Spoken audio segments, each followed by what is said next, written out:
India गठबंधन की इस जॉइंट प्रेस कॉन्फ्रेंस में बहुत बहुत स्वागत है। आज जो हमने चंडीगढ़ मेयर चुनाव में देखा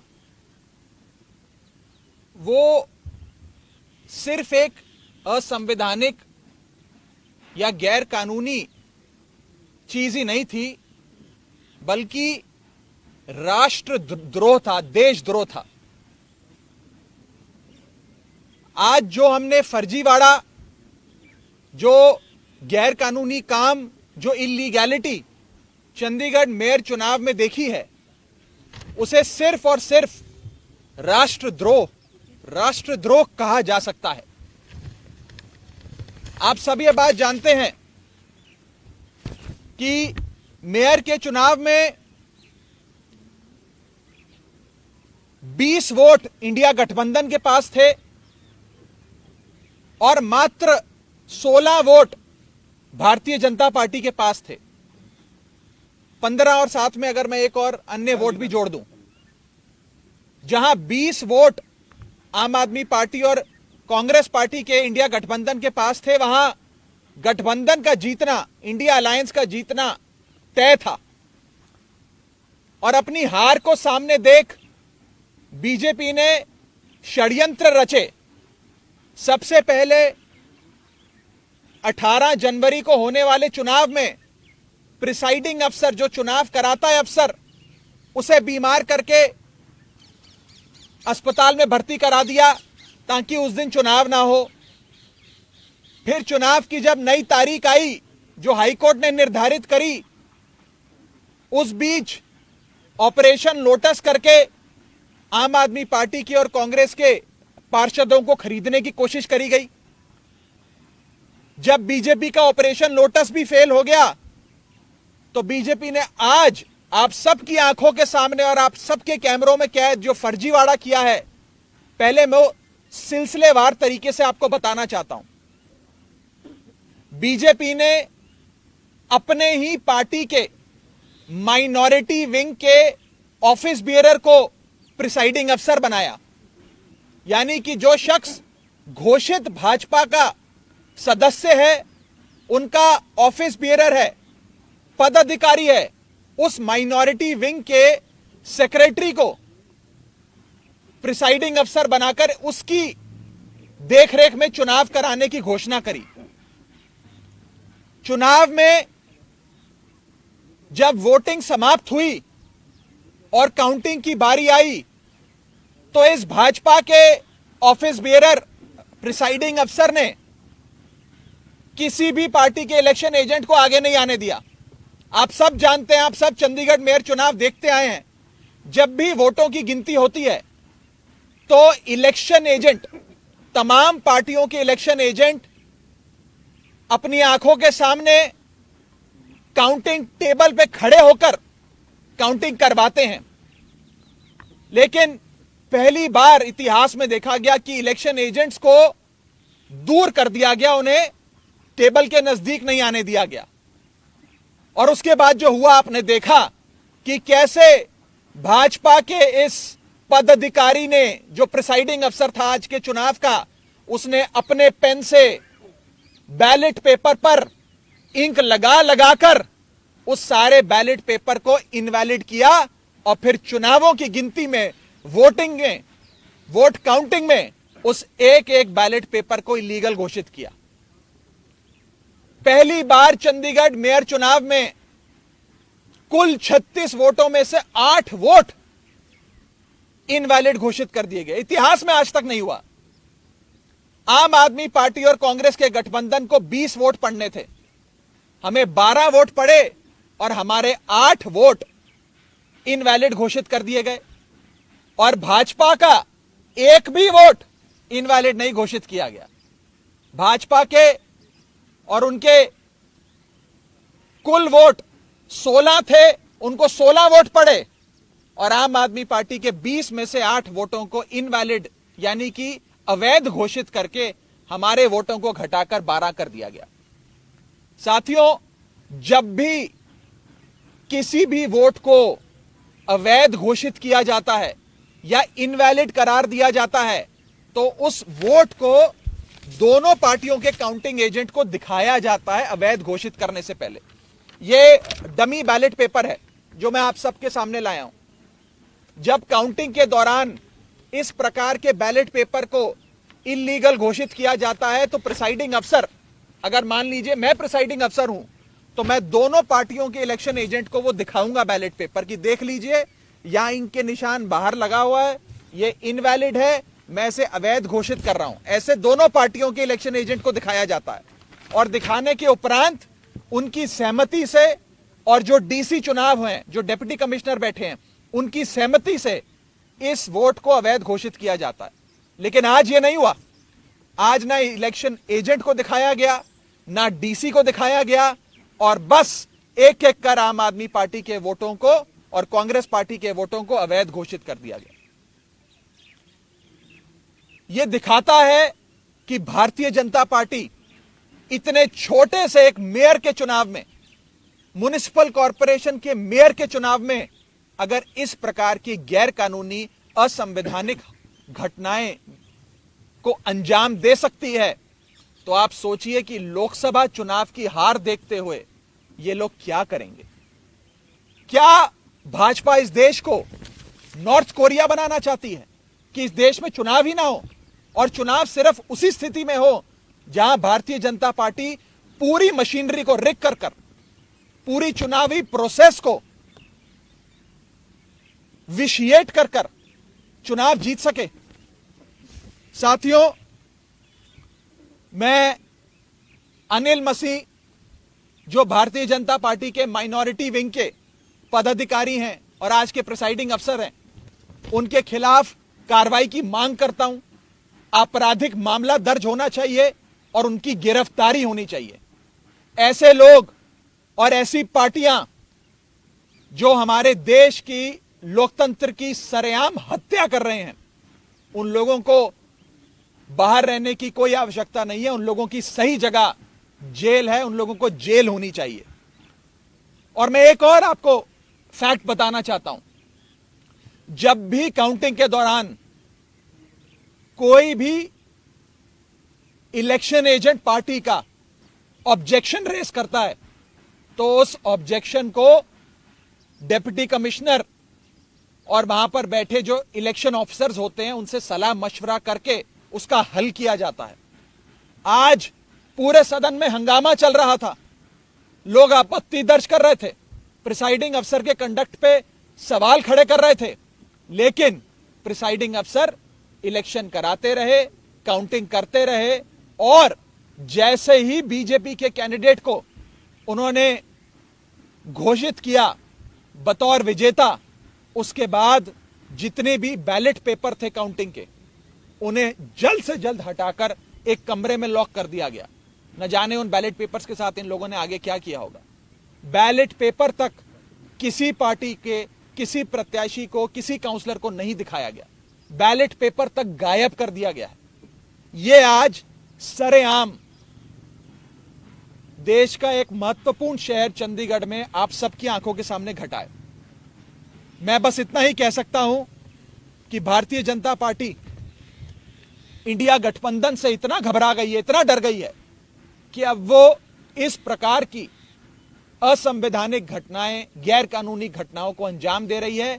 मैं सीधा बस इतना कहना चाहता हूं कि भारतीय जनता पार्टी ने जो आज चंडीगढ़ मेयर चुनाव में किया है, वो सीधा सीधा देशद्रोह है। यह देशद्रोह से कम चीज नहीं है, और इन लोगों के खिलाफ कार्रवाई होनी चाहिए। नहीं तो इस देश के आम आदमी का लोकतंत्र से और चुनावी प्रक्रिया से विश्वास उठ जाएगा। मैं आगे अनुरोध करूंगा कांग्रेस पार्टी के वरिष्ठ नेता पवन बंसल जी को कि वो आपको संबोधित करें। धन्यवाद दोस्तों। जो आज म्युनिसिपल कॉर्पोरेशन चंडीगढ़ के बीच में हुआ है,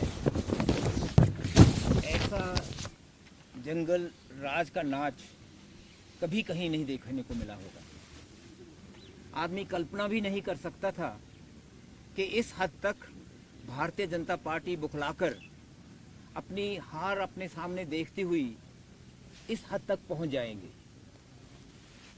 बिल्कुल स्पष्ट तौर पे पहले दिन से जब 10 तारीख को इलेक्शन डिक्लेयर हुए थे, वो जानते थे कि उनके पास 15 हैं, 14 उनके अपने काउंसलर, एक एमपी, और अगर एक अकाली दल उनके साथ वोट डालें तो एक वो, और इधर कांग्रेस और आम आदमी पार्टी के पास 7 और 13 मिला के 20 कैंडिडेट बनते थे।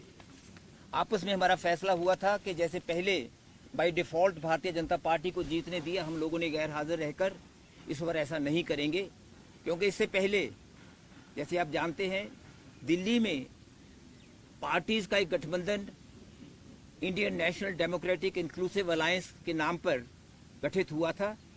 उसमें दोनों आप और कांग्रेस उसके सदस्य हैं, उसके कंस्टिट्यूएंट्स हैं। वहाँ अभी बातचीत चल रही थी।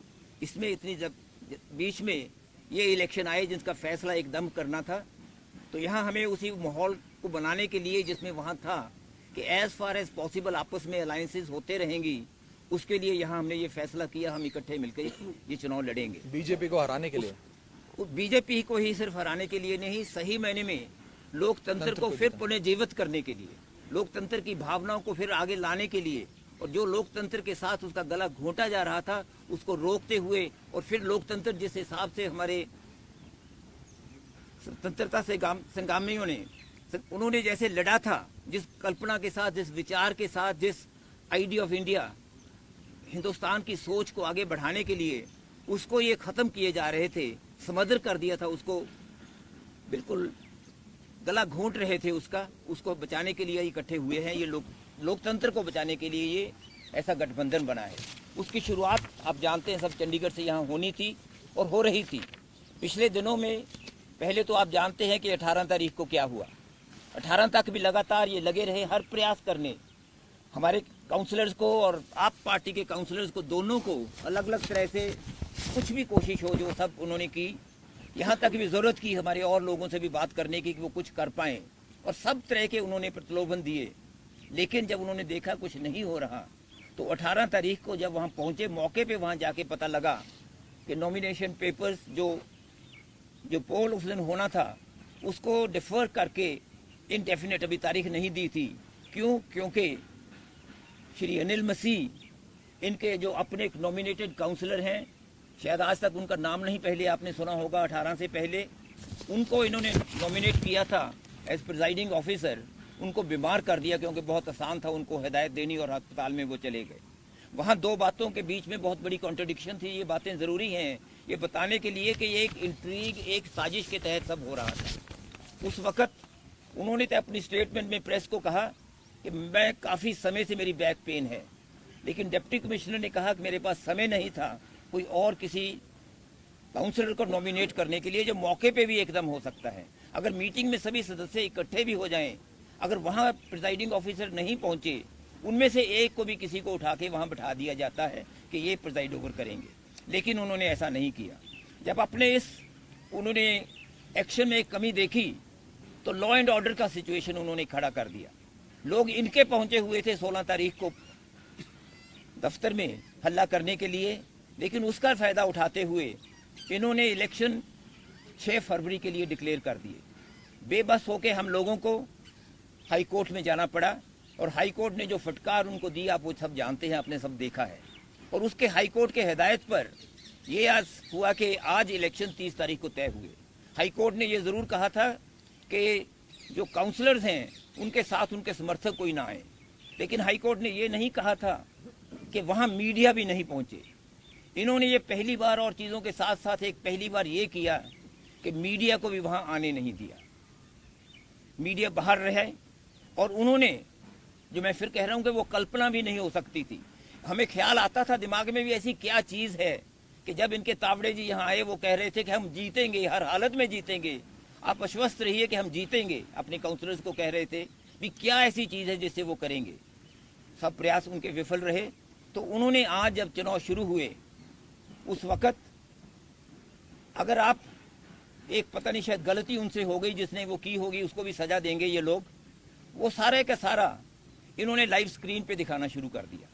और वो लाइव स्क्रीन पे हम लोगों को बाहर सभी को देख रहा था, आप भी देख रहे होंगे उसको। उसमें एक एक नॉमिनेशन पेपर पे अगर आप गौर से देखें मैं उनका धन्यवाद करता हूं जिन्होंने दोस्तों ने वो उसको पकड़ा। एक एक नॉमिनेशन पेपर पे एक साइड पे थोड़ा सा निशान लगा के दूसरी तरफ हस्ताक्षर करते हैं। हमने डिप्टी कमिश्नर से पहले रिक्वेस्ट की हुई थी कि ये जो प्रिजाइडिंग ऑफिसर हैं उनके पास पेन अलग रंग का होना चाहिए, हरे रंग का उनके पास पेन होना चाहिए, ताकि ऐसा ना हो कि वही कोई निशान लगा दें जिसका हमें डर था वो करें। हमने ये जरूर सुनिश्चित किया कि बैलेट पेपर देने से पहले ऐसा ना कर दें। लेकिन जब बैलेट पेपर वहां पहुंचे, एक नॉर्मल प्रोसेस है, वो नॉर्मल डेमोक्रेसी का अधिकार है पार्टीज का, इलेक्शन लड़ने वालों का, कि अपना एक काउंटिंग एजेंट वहां मौके पे बिठाते हैं। काउंटिंग एजेंट आगे होते हैं, दोनों कैंडिडेट अपना अपना एक नामजद कर देते हैं। वो वहां आके वहां वो देखते हैं, एक एक पेपर को वो देखते हैं, फिर वो देखते हैं भी हाँ ये इनवैलिड है। लेकिन इस केस में क्या हुआ, जो काम सेक्रेटरी या किसी और ऑफिसर का होना था म्युनिसिपल कॉर्पोरेशन में, वो भी उन्होंने प्रिजाइडिंग ऑफिसर ने खुद ले लिया। बैलेट पेपर निकाल के बाहर रखे, एक एक को खुद खोला, खोल के देख रहे थे हम उनके चेहरे पे क्या रंग उड़ रहे थे। वो देख रहे थे ये भारतीय जनता पार्टी हार रही है, और ये आपका जो कैंडिडेट मेयर का था, हमारे कांग्रेस के होने थे senior deputy mayor and deputy mayor, आपस में ये समझौता था। जो ये कैंडिडेट हमारे साझे कैंडिडेट मेयर के लिए थे, देख रहे थे उनको वोटें ज्यादा, उनके चेहरे पे देखने को पता लगता था, उनके हाथ कांपने में पता लगता था। उन्होंने वो 2 बार ऐसे ऐसे करके रख दिए। बाद में उन्होंने फिर, वो ऐसा नहीं होता, बाद में उन्होंने फिर उठा के एक पे निशान लगाया साइड पे और वहां हस्ताक्षर करके रख दिए, उनको रिजेक्ट करते रहे, दूसरे 2 ट्रेज में रख दिए। रिजल्ट वो हुआ जो राघव जी ने कहा है, 12 और 16 रहे, 8 वोटें पहली बार, यानी कि 25% से ज्यादा वोटें रिजेक्ट हुई हैं इनवैलिड होके। आज तक जहां बिल्कुल अनपढ़ लोग भी वोट डालते हैं, वहां भी ये कभी नहीं होता। वहां कभी नहीं देखने को आया कि इतनी बड़ी परसेंटेज पे वोट्स रिजेक्ट हुई हो। बिल्कुल बेशर्मी के साथ उन्होंने वो आज किया जो लोकतंत्र में नहीं होता। एक पहले से साजिश थी, जब जो पहले दिन से सोच रहे थे कि हम कुछ भी हो ये चुनाव जीतेंगे, और हमारे दूसरों ने एकदम वहां प्रोटेस्ट किया। और एक दिलचस्प बात यह है कि जो उनके अपने जिनको उन्होंने बिठा दिया उसकी कुर्सी पे, मैं ये नहीं कहता कि वो चुने गए शब्द गलत होगा, उनको जो जबरदस्ती वहां बिठा दिया गया, impostor, I am using that word with responsibility, एक impostor, a person who usurped the authority of the mayor, उसको वहां बिठा, एकदम पास खड़े हैं। एक सेकंड में अगर आपने देखा होगा वो एकदम वहां कुर्सी पे बैठ गए। नहीं तो क्या होता है, वो ऐलान करते हैं, सामने से वो उठ के आते हैं, उसके साथ दूसरे सदस्य उनको लेके आते हैं, उनको कुर्सी पे बिठाते हैं, फिर वो आगे कॉन्डक्ट करते हैं इलेक्शन। ये नहीं हुआ। और बैलेट पेपर्स का क्या हुआ वो बिल्कुल हमें किसी को मालूम नहीं। इतने लोग उस पे टेबल पे भारतीय जनता पार्टी के चढ़ गए, ऐसा माहौल उन्होंने अफरा तफरी का वहां कर दिया कि किसी बात का वहां नहीं होता था। हमारे सदस्यों ने सभी ने 20 के 20 ने इकट्ठे होके दूसरे दोनों कैंडिडेट्स वाला इलेक्शन पोस्टपोन, उसको प्रोटेस्ट में हमने हिस्सा नहीं लिया, क्योंकि अगर उसमें हम हिस्सा लेते तो हम ये बात कबूल कर लेते कि ये मेयर हैं। ये अच्छा नहीं लगता कहते हुए, लेकिन ये सत्य है, ये सच्चाई है। हमें कहना होगा कि इस वक्त उस मेयर को माना नहीं जा सकता। मेयर एक साजिश के तहत है, देशद्रोह जैसे कहा राघव जी ने, वो सचमुच एक देशद्रोह है। लोकतंत्र के साथ ऐसा एक घटिया, एक घिनौना माहौल जो आदमी सोच नहीं सकता। और ये हमारी वो बिल्कुल फादर्स्ट फियर्स, जो हम वो शंकाएं मन में कभी आती हैं कि लोकतंत्र में अगर ये फिर कहीं चुनाव जीत गए केंद्र में, जिसके कारण ये बना था गठबंधन, तो आगे के लिए देश में चुनाव को भूल जाइए। हमेशा लोग बात करते थे ईवीएम की, दोनों तरह के विचार होते थे, पार्टीज के अंदर भी दोनों विचार होते थे, लेकिन आज तो कुछ भी कह दें सब सच नजर आएगा कि ये अपनी सत्ता में रहने के कारण के लिए कुछ भी कर सकते हैं, किसी हद तक भी जा सकते हैं। ये बिल्कुल स्पष्ट उससे है। हम इनको नहीं मानते, हम इसको सिर्फ चैलेंज ये नहीं कि एक इलेक्शन पिटीशन होती है, वो नहीं होती। डिप्टी कमिश्नर देखने को नजर नहीं आ रहे थे, वहाँ कमिश्नर नजर नहीं आ रहे थे, वहाँ सेक्रेटरी जो होते हैं निकाल के असिस्ट करते हैं उनको खोलने के लिए, अलग अलग देखने के लिए। प्रिजाइडिंग ऑफिसर का काम ये नहीं होता कि अपने हाथ में सब चीज ले ले। प्रिजाइडिंग ऑफिसर बैठते हैं सिर्फ और कंडक्ट करते, सब चीज की जो प्रक्रिया होती है वो करते हैं दूसरे ऑफिसर्स। वो उनको नहीं करने दिया क्योंकि पहले से ही उनको हिदायत थी। एक ऐसे प्लायबल टूल थे उनके हाथ में जो इस चीज के मैं कहता हूँ काबिल नहीं थे। लेकिन काबिल ही नहीं, सिर्फ इसमें आज सहयोगी हो गए हैं उस अबेटमेंट में, उस क्राइम, उस अपराध में जो भुलाया नहीं जा सकता, जिसकी सजा जरूर मिलेगी। हम सब तरह से उसमें अपने जो भी कार्रवाई होगी करने की करेंगे। एक वाक्य और एक चीज मैं जोड़ना चाहूंगा और आप सबके माध्यम से चाहूंगा कि ये देश की जनता तक बात पहुंचे कि चंडीगढ़ चुनाव से जो आज असंवैधानिक गैर कानूनी काम भाजपा ने इस मेयर के चुनाव में किया, से एक सीख हम सबको अवश्य लेनी चाहिए कि आने वाले 2024 के लोकसभा चुनाव में आप किसी को हराने के लिए या किसी को जिताने के लिए वोट मत डालिएगा। आप इस बार लोकतंत्र की रक्षा करने के लिए, इस देश में डेमोक्रेसी को बचाने के लिए वोट डालिएगा। क्योंकि अगर इस बार इसी छल कपट से इंडिया गठबंधन को हराकर भाजपा फिर जीत जाती है तो शायद इस देश में चुनावी प्रक्रिया ही समाप्त हो जाए और भारत देश चीन या नॉर्थ कोरिया जैसी डेमोक्रेसी में तब्दील हो जाएगा। ये एक बड़ा खतरनाक आज संदेश इस चंडीगढ़ मेयर चुनाव से निकला है। मेरी देशवासियों से अपील है कि इस पे जरूर गौर फरमाइएगा और अपने वोट की ताकत से आने वाले 2024 के लोकसभा चुनाव में डेमोक्रेसी की रक्षा करने के लिए, लोकतंत्र को बचाने के लिए वोट डालिएगा।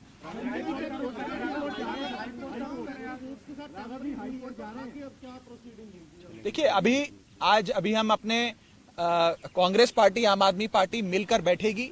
आगे क्या सड़क से लेकर, कोर्ट से लेकर संसद तक क्या लड़ाई लड़नी है उसकी रूपरेखा बनाएंगे और अवश्य न्यायपालिका का दरवाजा भी जरूर खटकाएंगे। आप सब जानते हैं कि 18 जनवरी का चुनाव जब पोस्टपोन हो गया तो उसकी नई तारीख फरवरी में चंडीगढ़ एडमिनिस्ट्रेशन ने घोषित करी। उस तारीख को जल्द लाने के लिए, इलेक्शन को जल्द कराने के लिए भी, हमें न्याय लेने के लिए भी पंजाब हरियाणा हाईकोर्ट का दरवाजा खटखटाना पड़ा था। और आज भी न्याय पाने के लिए हमें अगर कोर्ट का दरवाजा खटखटाना पड़ेगा तो हम जरूर कोर्ट जाएंगे और न्याय की गुहार लगाएंगे। जब करेंगे तो बता देंगे।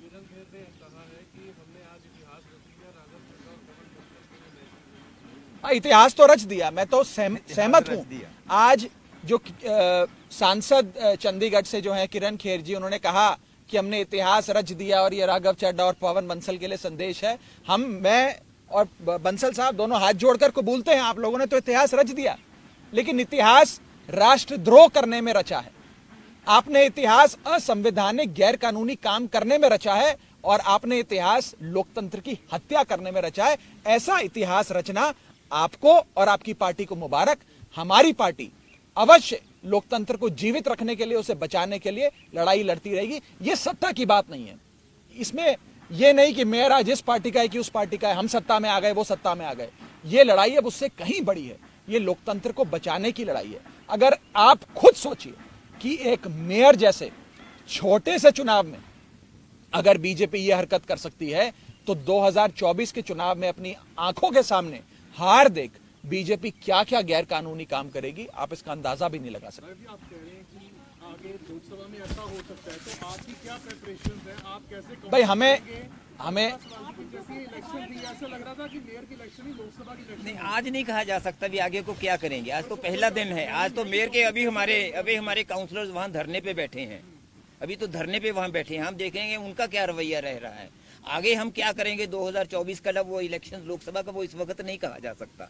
लेकिन ये चीज पहले बंसल साहब पूरा कर लें। बंसल साहब उन्हें पूरा करने दीजिए। Let him finish. बंसल साहब ऑफिसर के बारे में पहले 10 जनवरी को भी वही नोटिफिकेशन आई कि उन्हीं को प्रिजाइडिंग ऑफिसर बनाया गया। उसके बाद दोबारा से जब नई स्थिति आई तो उसमें भी अली मसीह को बनाया गया। उसके क्यों नहीं विपक्ष ने आपने नहीं, जरूरत नहीं थी, वो कहने की जरूरत नहीं थी। इतना उन पे हमें विश्वास करना चाहिए, मानना चाहिए। अगर वो उसको अपॉइंट करते हैं, वो आए हैं बिल्कुल अच्छे बैठ के आज कर रहे हैं, तो वो दर्शाता है कि उस दिन वो सब एक होक्स था, उस दिन वो झूठ था उनका कि मेरी बैक पेन बहुत दिनों से देखिए एक मिनट, हाईकोर्ट का जो ऑर्डर आया था, हाईकोर्ट ने अपने ऑर्डर में ये कहा कि इस पूरी इलेक्शन प्रोसेस की वीडियोग्राफी होगी और उस वीडियो का संज्ञान हाईकोर्ट खुद लेगा। मुझे पूरा विश्वास है कि पंजाब हरियाणा हाईकोर्ट में जब इस पूरे इलेक्शन प्रोसेस का वीडियो पहुंचेगा और ऑनरेबल जजेस अपनी आंखों से खुद देखेंगे कि कैसे भाजपा के माइनॉरिटी विंग के एक पदाधिकारी जो प्रिसाइडिंग अफसर बने, अपने ही पेन से निशान लगाकर बैलेट पेपर को अवैध घोषित कर रहे हैं। ये सारी चीजें जब हाईकोर्ट के सामने आएंगी तो हाईकोर्ट अवश्य कार्रवाई करेगा। पर आम आदमी पार्टी, कांग्रेस पार्टी, इंडिया गठबंधन मिलके सड़क से लेकर संसद तक, न्यायपालिका से लेकर सड़क तक क्या लड़ाई लड़नी है, आगे क्या रूपरेखा होगी, उस पर अवश्य चर्चा करेंगे और हाईकोर्ट का दरवाजा भी जरूर खटखटाएंगे। बिल्कुल प्रिसाइडिंग अफसर के खिलाफ कार्रवाई करेंगे। मैं तो आज इस मंच से यह मांग करता हूं कि प्रिसाइडिंग अफसर ने देशद्रोह किया है, उसे गिरफ्तार करना चाहिए, उस पर आपराधिक मुकदमा चलना चाहिए। सबसे बड़ा दोषी है। जरूर हम कंप्लेंट भी करेंगे, कार्रवाई की मांग भी करेंगे और सिर्फ कार्रवाई की नहीं, उनकी गिरफ्तारी की मांग करते हैं। लोकसभा के चुनाव आ रहे हैं तो चंडीगढ़ सीट भी आम आदमी पार्टी के साथ मिलकर लड़ेंगे। See, this is not a setback for one coalition, one alliance or one party. It is a setback for India's democracy. And as a Democrat, as somebody who believes in India's democracy, we are aggrieved, we are hurt, and we are flabbergasted, we are worried as to what will happen in the upcoming 2024 polls. If BJP can resort to such low levels, stoop to such low levels and commit forgery, illegality, and something that should even be labeled as an act of sedition, then BJP can go to any level to rig the election process and to indulge in every possible electoral fraud and electoral malpractice. And in fact, we would even request the High Court when the matter goes there to ensure and to direct that a proper inquiry be conducted into the entire conspiracy as to who all were the partners in it, and action should be taken against all of them. देखिए, हम ये मांग करते हैं और हम कल high court में भी इस दलील को रखेंगे कि पहले जो आज इलेक्शन एक इलीगल इलेक्टोरल फ्रॉड हुआ जो है उसे सेट असाइड किया जाए। दूसरा, एक fresh election, free and fair election call किया जाए। और तीसरा, पंजाब हरियाणा हाईकोर्ट के द्वारा अपॉइंटेड एक रिटायर्ड हाईकोर्ट जज को प्रिसाइडिंग अफसर बनाकर पूरे इलेक्शन प्रक्रिया फिर से कराई जाए, ताकि इस बार कोई बीजेपी का पदाधिकारी प्रिसाइडिंग अफसर बनकर अपने ही हाथों से इंक लगाकर वोटों को अवैध यानी कि इलीगल घोषित ना करे और फ्री एंड फेयर इलेक्शंस हो। फ्री एंड फेयर इलेक्शंस और डेमोक्रेसी भारत के संविधान के बेसिक स्ट्रक्चर का हिस्सा है। अगर इस प्रकार से फ्री एंड फेयर इलेक्शंस और डेमोक्रेसी को समाप्त किया जाएगा तो यह भारत के संविधान पे चोट है। मुझे पूरा विश्वास है कि ऑनरेबल कोर्ट इसका संज्ञान लेकर उचित कार्रवाई इस विषय में अवश्य करेंगे। Thank you. दिल्ली की जो मेयर है वो भी सुप्रीम कोर्ट का रास्ता इख्तियार करती नजर आए। वो कहते हमें समितियों की पावर नहीं दी जा रही है। देखिए, भारतीय जनता पार्टी से, जैसा कि मैंने कहा, हर फोरम पे लड़ाई लड़नी पड़ेगी और इस देश के लोकतंत्र को बचाना पड़ेगा। हम दिल्ली में भी लड़ाई लड़ते हैं, हम चंडीगढ़ में भी लड़ाई लड़ेंगे, पर इतना ही कहना चाहता हूं कि अंत में जीत सत्य की होती है। कोई फ्रॉडस्टर नहीं जीतता, कोई इंपोस्टर नहीं जीतता, कोई देशद्रोही अंत में नहीं जीतता। इंडिया जीतेगा, इंडिया गठबंधन जीतेगा, यह मैं आपको पूरे विश्वास से कहना चाहता हूं। Please don't ask such question. Thank you.